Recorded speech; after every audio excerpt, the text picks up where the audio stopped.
নমস্কার বন্ধুরা, welcome back to my channel love life মৌরিশমিকা। তো তোমরা সবাই কেমন আছো? আমার গলা শুনে বুঝতেই পারছো আমার গলা এখনও পর্যন্ত ভালো হয়নি পুরোপুরিভাবে। তো দেখো, এখান থেকেই স্টার্ট হলো আমাদের পুরীর ব্লগ। চলে এসছে আমাদের ক্যাব,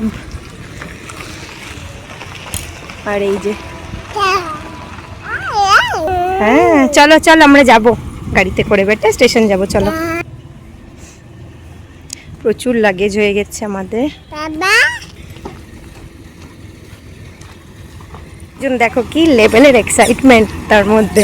বলো বলো কি বলো, কোথায় যাবো? আমাদের জার্নি স্টার্ট হলো বেটা। বলো বলো জয় জগন্নাথ।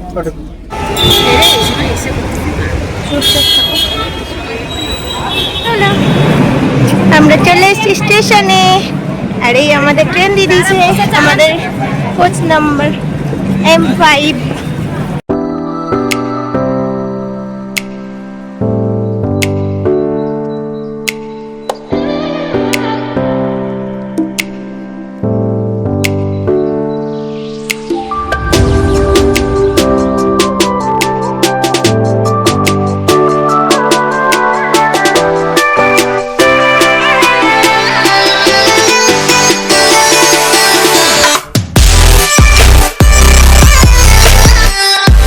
দেখো, 1 বছরের মেয়েকে নিয়ে যেহেতু ট্রেন জার্নি করছিলাম ফার্স্ট টাইম, তো আমি ডক্টরকে জিজ্ঞেস করেছিলাম কিভাবে যাব না যাব। তো ডক্টরই সাজেস্ট করেছিল যে যেখানে সিটে তোমরা বসবে সেই জায়গাটাকে, সিটটাকে বা খাওয়ার যে টেবিলটা থাকবে সেটাকে অবশ্যই স্যানিটাইজ করে নিতে। তো সেই মতনই কাজ করছিলাম। আর দেখো, এই করতে করতে আমাদের ট্রেনও ছেড়ে দিয়েছিল।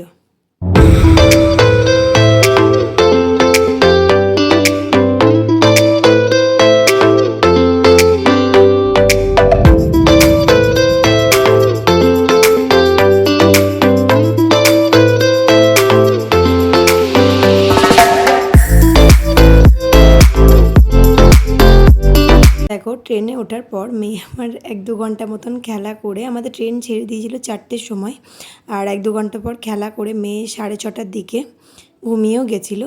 অবশ্যই খাইয়ে দিয়েছিলাম, তারপরেই ঘুমিয়ে গেছিলো।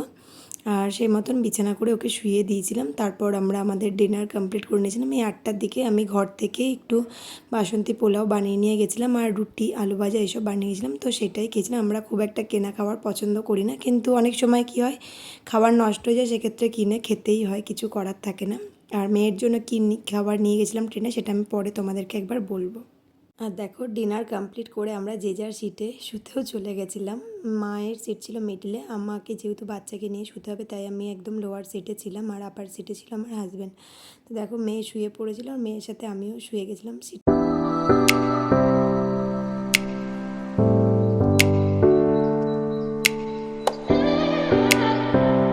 গুড মর্নিং মাম্মা, গুড মর্নিং। এই বাবা লে, মাম্মা ঘুম হয়ে গেছে, কি খুশি দেখো, তাই না মাম্মা? আর মাম্মা মাংকি টুপি পরে নিয়েছে, খুব ঠান্ডা না এই শীতে। বলো বলো, এখন বাজে ভোর 5টা, এখনো সূর্যি মামা ওঠেনি, তাই না বেটা? সবাইকে বলে দাও গুড মর্নিং।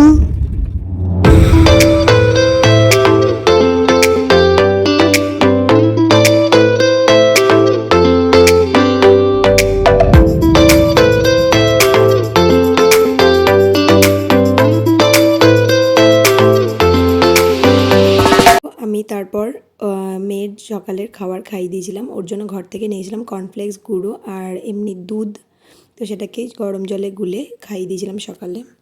আর খাওয়াতে খাওয়াতে দেখো শুরু হয়ে গেল চিল্কা রোদ দেখা।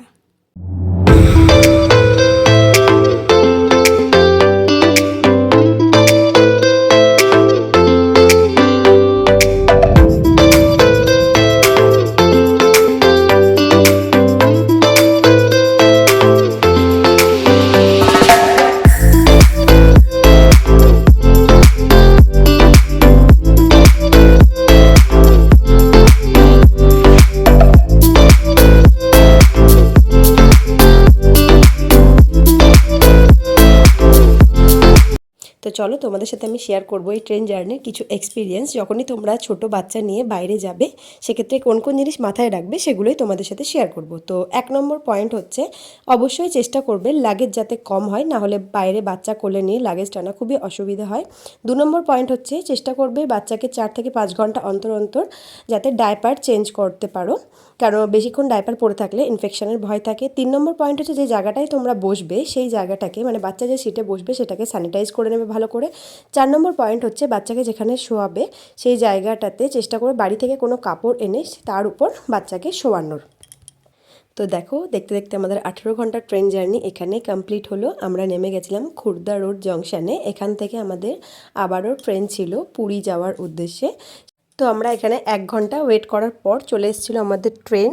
আর একটা প্রবলেম হয়ে গেছিলো, এখানে আমরা 4 নম্বরে দাঁড়িয়েছিলাম, হঠাৎ করে অ্যানাউন্সমেন্ট হয় যে 4 নম্বরে গাড়ি দেবে না, গাড়ি দেবে 7 নম্বরে। তো এত লাগেজ নিয়ে 4 নম্বর থেকে 7 নম্বরে যাওয়াটা খুব অসুবিধাজনক হয়ে গেছিলো, তাই জন্য বারবার বলছি লাগেজের কথাটা একটু মাথায় রাখবে।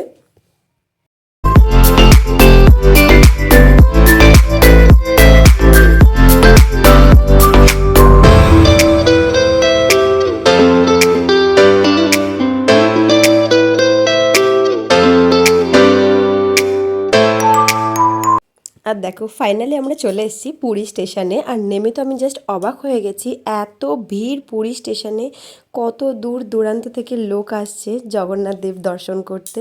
আর তো এই পুরী স্টেশন থেকে হোটেলে ভাড়া যেতে নিয়েছিল টোটোতে 150 টাকা, অটোতে গেলে চেয়েছিল 300 টাকা করে। তো আমরা টোটোই নিয়েছিলাম, টোটোতে 150 টাকা করে নিয়েছিল। আর হোটেল অবধি আপনাকে পৌঁছে দেবে, আপনাদের যেখানে বুকিং থাকবে সেই হোটেল অবধি।